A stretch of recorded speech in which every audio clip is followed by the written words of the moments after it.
Simple भाषा में समझने का प्रयास करेंगे। रिजर्वेशन क्या होता है एग्जाम्पल के साथ है। मान के चलिए ये जो हैं मेल हैं और ये जो हैं फीमेल हैं।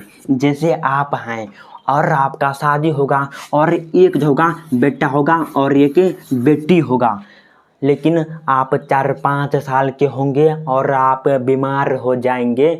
अगर पापा या मम्मी बोलेगा क्या सबको बराबर का हिस्सा मिलना चाहिए, अगर ये होगा तो आप बीमार का बीमार ही रह जाएंगे। मान के चलिए ये जो है बीमार हो गया और पापा बोलेगा क्या हम बराबर का हिस्सा देंगे दोनों को, तो इस पर ध्यान नहीं देगा, इस पर ही ध्यान देगा। तो ऐसे में तो अच्छा नहीं होगा, ये बीमार होके मर जाएगा। लेकिन ये जो बीमार हैं इस पर ध्यान देता है। क्यों?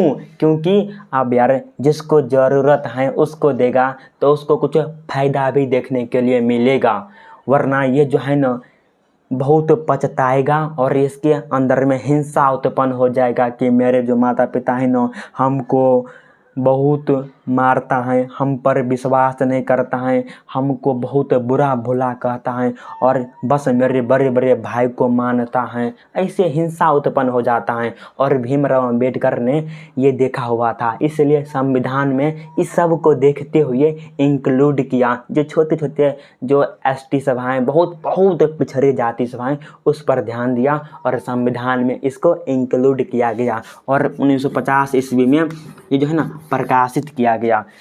लेकिन ऐसा नहीं होना चाहिए। आप भी देखे होंगे हम यादव हैं और कोई ब्राह्मण, ऐसा बात नहीं है कि जो छोटे छोटे जाति सब रहता है उसमें ही रिजर्वेशन देना चाहिए, क्योंकि यार कोई ब्राह्मण भी जो होता है ना उसमें भी बहुत कोई गरीब होता है, कोई यादव भी जो होता है उसमें भी कोई गरीब होता है बहुत ज़्यादा, और जो राजपूत होता है उसमें भी बहुत गरीबी देखने के लिए मिलता है। ऐसा नहीं है जो छोटे छोटे जाति हैं उसमें ही गरीबी देखने के लिए मिलता है, जो बड़े बड़े जाति भी हैं उसमें भी गरीबी देखने के लिए मिलता है।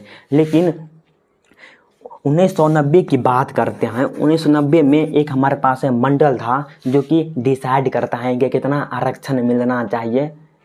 तो 1990 में जो मंडल था उसके निर्देशानुसार ओबीसी कैटेगरी को जो है ना 27% जो है रिजर्वेशन दिया। इसका मतलब ये हुआ कि जो यादव से हो गया ये सब जो जाति हैं इसको अगर 100 सीट रहेगा 100 सीट तो उसमें से 27 सीट जो है ना आरक्षण में चला जाएगा। कहने का मतलब अगर कोई वैकेंसी आएगा तो अगर नंबर कम रहेगा तो उसको सिलेक्शन हो जाएगा। ये सब देखने के लिए मिलता है, लेकिन ऐसा बात तो नहीं है।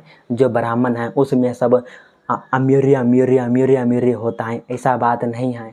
जो यादव भी जो होता है उसमें भी बहुत अमीर होता है, कोई छोटा जाति भी जो होता है वो भी बहुत अमीर होता है। कहने का मतलब हर जाति में अमीर होता है और गरीब देखने के लिए मिलता है, इसलिए सब पर ध्यान देना चाहिए। जिसका हेल्थ ख़राब होता है उस पर ध्यान देना चाहिए। अगर इस दृष्टिकोण से देखेगा तो रिजर्वेशन का सही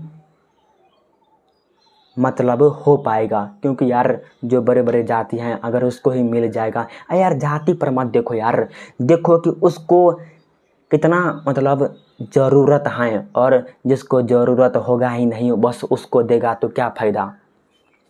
तो हम ये देख सकते हैं। और जो हमारे पास एसटी की बात करते हैं तो इसको 7.5% रिजर्वेशन देखने के लिए मिलता है, और जो हमारे पास एससी हैं उसको हमारे पास 15% रिजर्वेशन देखने के लिए मिलता है। ये सब इम्पोर्टेंट नहीं है यार, आप ही सोच के देखो यार, हर जाति में कोई गरीब होता है और कोई अमीर होता है हर जाति में, लेकिन जिसको ज़रूरत है, क्योंकि हर किसी का परिस्थिति जो होता है अलग अलग होता है, उसके हिसाब से अगर रिजर्वेशन का प्रावधान रहेगा तो सभी यार दिल से और दिल के हृदय से गर्व करेगा।